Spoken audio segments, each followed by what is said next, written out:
The scar-eyed queen.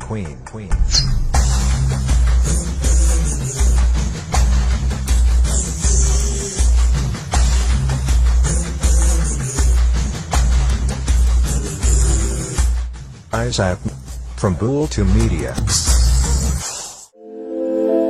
In 332 BC, Roman Emperor Alexander the Great reached Kemet, ancient Egypt, then headed south of Egypt, planning to conquer the kingdoms in the region of Nubia, or Kush. However, the Romans' armies are not aware of this formidable African woman. She was a warrior queen who commanded her own soldiers in battle, something which many of them might never have seen before.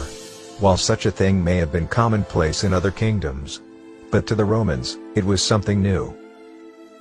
Her bravery and composure in her conflict with the Romans is legendary, as she protected her people by halting potential Roman ambition in the region.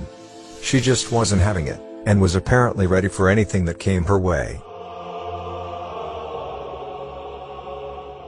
In the war that lasted 5 years, from 27 BCE to 22 BCE, she got scar in one of her eye in the battle.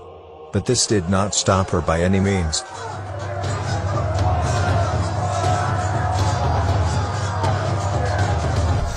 In 24 BCE, when Alexander attempted to conquer her lands, she arranged her armies strategically. She launched an attack on the Roman forces.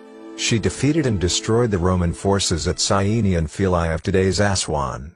I believe the attack will come from Africa itself.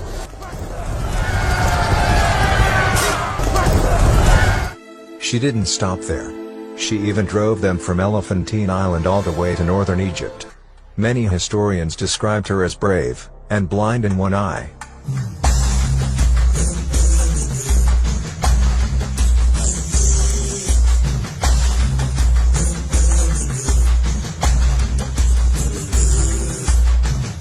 She took everything that belonged to the Roman forces, including several statues of Emperor Augustus. She looped off a statue of Augustus and placed at the bottom steps of temple in Meroe as a sign of defiance or disrespect.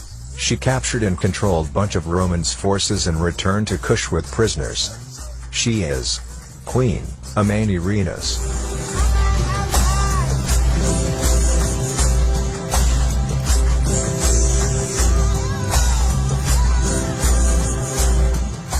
Meroitic inscriptions gave her the title of Kore, as well as Kandake, suggesting that she was a ruling queen.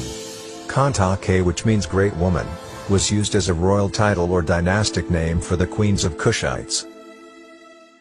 She then sent message to Augustus Caesar.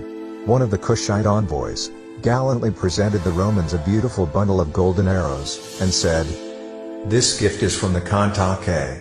If you want peace, this is a symbol of her warmth and friendship. If you want war, keep the arrows because you are going to need them.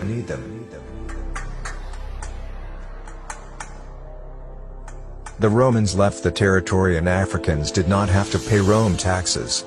Now from these stories, it's clear that the Kushites beat the Romans because of the aggressive message brought to the Romans.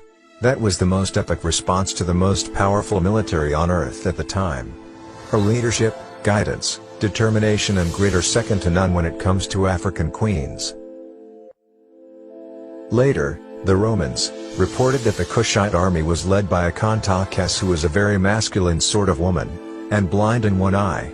We can understand this strange description when we see how the artists represented the queens.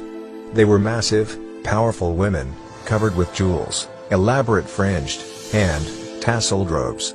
They often appear carrying weapons in one hand, preparing to kill bunches of small enemy figures, which they hold in the other.